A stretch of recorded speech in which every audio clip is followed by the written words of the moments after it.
Assalamualaikum warahmatullahi wabarakatuh.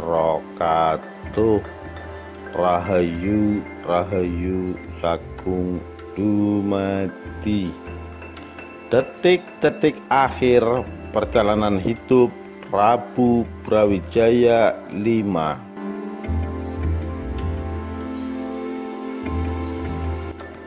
Dikutip dari komposiana.com 21 April 2012.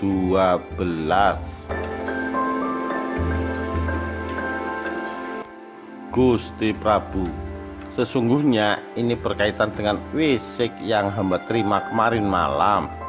Dalam semedi hamba melihat istana Mojopahit terbakar api, menyala-nyala hingga habis, ludes tak tersisa sedikit pun, ujar Sabtu Palon melaporkan. Demikian pula dengan semedi yang hamba lakukan kemarin malam, Sinuwun. Noyo Genggong menambahkan, hamba pun melihat suasana istana Mojopahit kacau balau karena diterjang badai besar. Jelas bahwa ini mengisyaratkan suatu pertanda buruk terhadap istana Mojopahit, terutama terhadap kedudukan Paduka sebagai Raja Binotoro. Oleh karena itu, Paduka harus hati-hati, jangan sampai lengah sedikit pun, Gusti Prabu. Tidak disangka jika para dayang Ratu Jawa menyampaikan semacam pertanda yang bakal terjadi dengan kerajaan Mojopahit. Kerajaan yang pernah menjadi penguasa Nusantara itu harus berakhir tragis. Namun itu masih semacam pertanda, yang peluang terjadinya pun masih dipertanyakan. Namun kenapa sedih hati Sang Prabu Kertabumi begitu mendengar penuturan dua orang abdinya? Pertanda semacam wisik, mimpi yang dialami oleh seorang yang getol tirakat, semedi bukan sembarangan pertanda yang bisa diremehkan. Apa yang dialami semacam kabar goib yang kelak bisa terjadi. Itulah ketajaman mata batin membaca sasmito yang begitu halus dan terkadang samar. Sudah sepantasnya jika Brawijaya V menjadi gundah gulana mendengar kabar itu. Apalagi sebelumnya di wilayah Mojopahit terjadi musim paceklik yang berkepanjangan. Moral para nayab raja rusak, muda-mudinya kebablasan bergaul, sehingga norma-norma agama, adat budaya tidak lagi dipegang teguh. Tetapi berkat kehadiran Sunan Ampel atau Raden Rahmat, kebejatan moral itu dapat diatasi, sehingga Raden Rahmat diberi hadiah tanah di wilayah Ampel Denta dan diambil menantu oleh Sang Prabu. Lantas apa kira-kira yang bakal meruntuhkan Mojopahit? Serangan dari kerajaan lainkah? Kerajaan mana yang berani nyongkeng ke Prabon?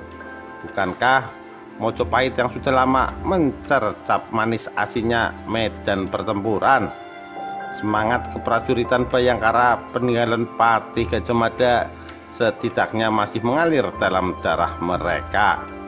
Lalu apakah ada musuh dalam selimut yang sengaja bersembunyi di dalam kekuasaan Prabu Brawijaya dan dengan diam-diam menusuk ulu hati Sang Prabu? Tidak ada yang tahu peristiwa apa yang bakal meruntuhkan kerajaan peninggalan Raden Wijaya tersebut. Hanya sasmitalah yang menjadi pertanda bahwa kerajaan yang pernah merengkuh Nusantara di bawah panji Sumpah Palapa itu bakal menemui titik nadirnya.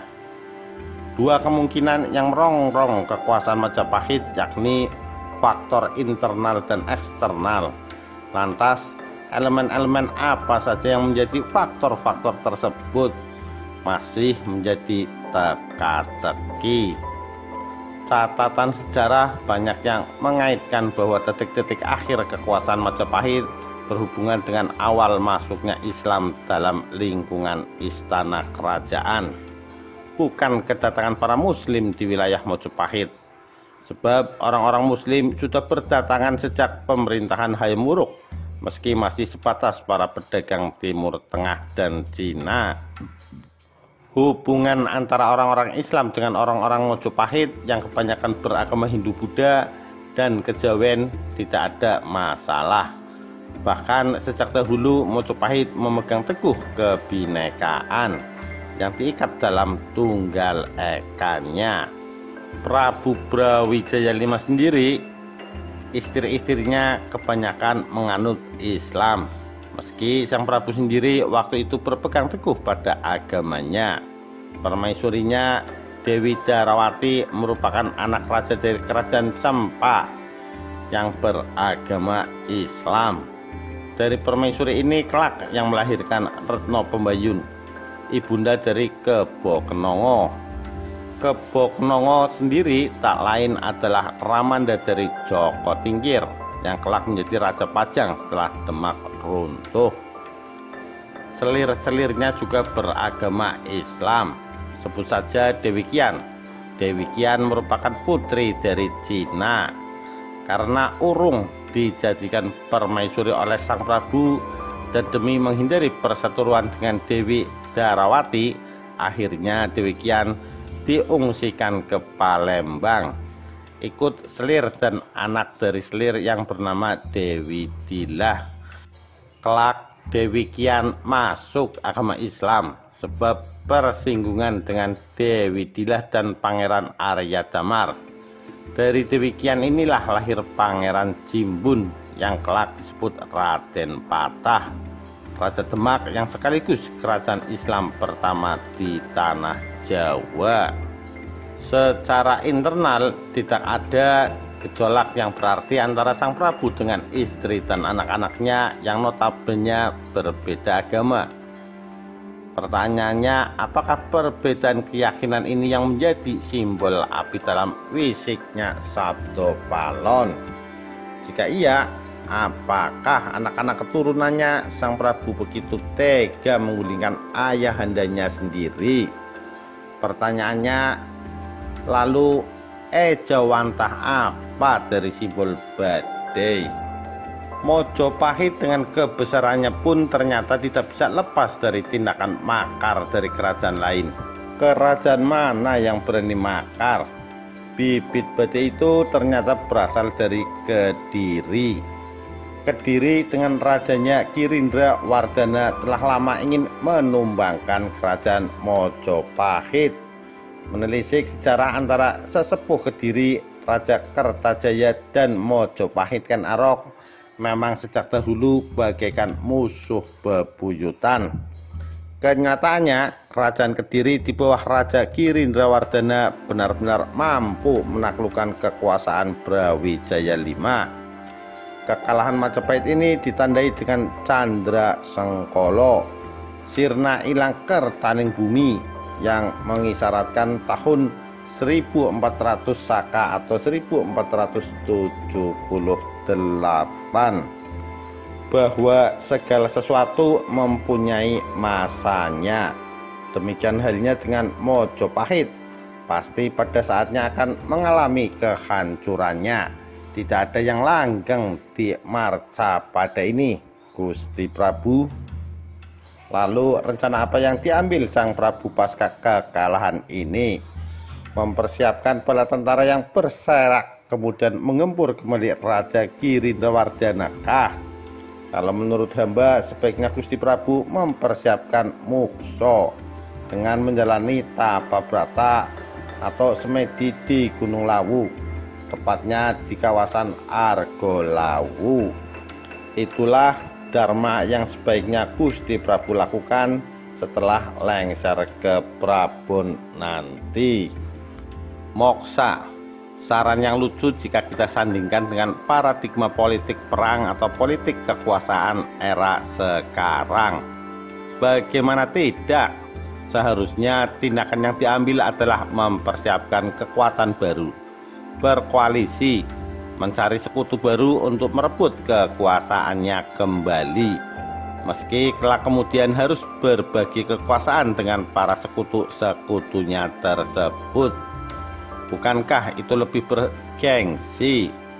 Ternyata hal itu tidak dilakukan oleh Prabu Brawijaya V. Beliau lebih memilih moksa, bersemedi, nutup babahan songo. Moksa dalam konsep ajaran Hindu dan Buddha berarti melepas nafsu keduniawian atau purna bawa kehidupan. Dalam Islam, kalau diizinkan saya menyebutnya sebagai perjalanan spiritual menuju makom hakikat, sebuah transformasi kekayaan batin yang semula berbentuk kulit terus mengembangkan diri menjadi isi, mulai dari bluluk, cengkir, degan hingga menjadi kelapa tua. Inilah perjalanan hidup manusia yang seharusnya dijalaninya.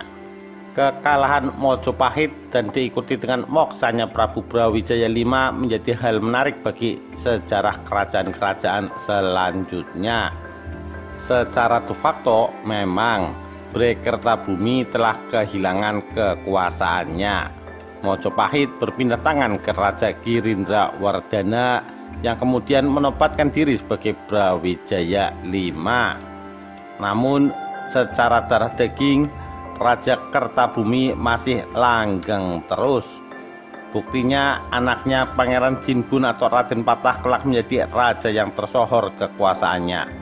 Begitu pula buyutnya yakni Joko Tingkir yang tak lain adalah cucu Retno Pembayun juga menjadi raja, yakni mendirikan kerajaan Pajang menggantikan Demak, walau kejayaan dan kekuasaannya tidak setenar Mojopahit. Sirna ilang kertaning bumi bukan berarti lenyap tanpa bekas darah biru dan terah raja, tetapi hanya perpindahan bentuk kerajaan yang semula dari kerajaan Hindu Buddha menjadi kerajaan yang bercorak Islam. Moksanya Brawijaya ibaratnya menjadi cahaya meski api kerajaan padam. Demikian sekilas kisah detik-detik akhir kehidupan Prabu Brawijaya V. Sekian, terima kasih. Wassalamualaikum warahmatullahi wabarakatuh. Rahayu Rahayu Sagung Dumadi.